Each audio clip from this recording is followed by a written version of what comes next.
صادر نمودن حرکت‌های افباشانه گروهی در حدود محله 12 شهر خوجند سبب شد که نسبت 7 نفر جوانی از 19 تا 22 ساله ساکن شهر خوجند برای استفاده زورآوری و تحقیر کارمندان میلیسیا همچنین دغلانه ویران نمودن ترتیبات جمعیتی پرونده جنایتی آغاز کرده شود.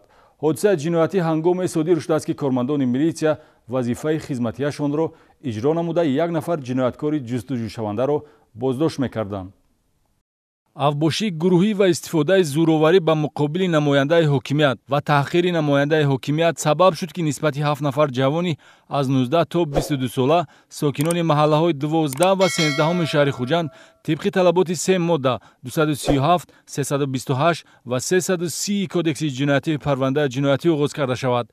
انیقترش گمان بر شده‌ها به کارمندان شعبه وزارت کارهای داخلی در شهر گلستان که جنایتکاری رسما جستجو شونده سعید عالمخان قاسموویچ سال تولدش 2001 استقامت کننده خوجند را که برای صادر نمودن جنایتی در ماده 200 کودکس جنایتی پیش بینی شده معاملات غیر قانونی واسطه نشدار در کوفتوکوف قرار داشت دنباله‌گیری کرده در سراغ موقتی استقامتیش واقع در محله 12 شهر خوجند بازداشت نمودنی میشوند که رفیقانش به اجرای وظیفه خدمتی کارمندان میلیسیا مانعی میکنند.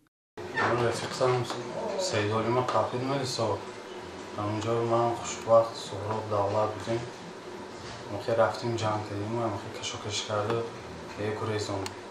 حادثه جنایتی در صحن بینای رقم 3 محله 12 شهر خوجند که کوفتوکوف شونده سعیدوف آنجا پنهان میشد و بعد بازداشت او به وقوع پیوست. این در حالی است که کارمندان میلیسیا خود را معرفی کرده برای چی بازداشت شدن دستگیر شده را به رفیقانش فهمانیدند. اما جوانان آن زمان مغرور و این زمان پرشکسته از حیثیت افباشی به 3 نفر نماینده حاکمیت مقابلیت جسمانی نشان داده کوفتوکوف شونده را میگریزانند.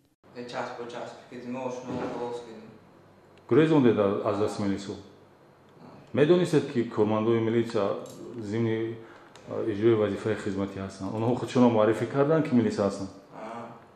در دایره چاره‌بینی‌های اپراتیوی جستجویی شخصیت اشتراکچیان حادثه معین و بازداشت شدند. تفتیشات حادثه مذکور و مقامات پروکراتورای ولایت سوخت پیش میبرد.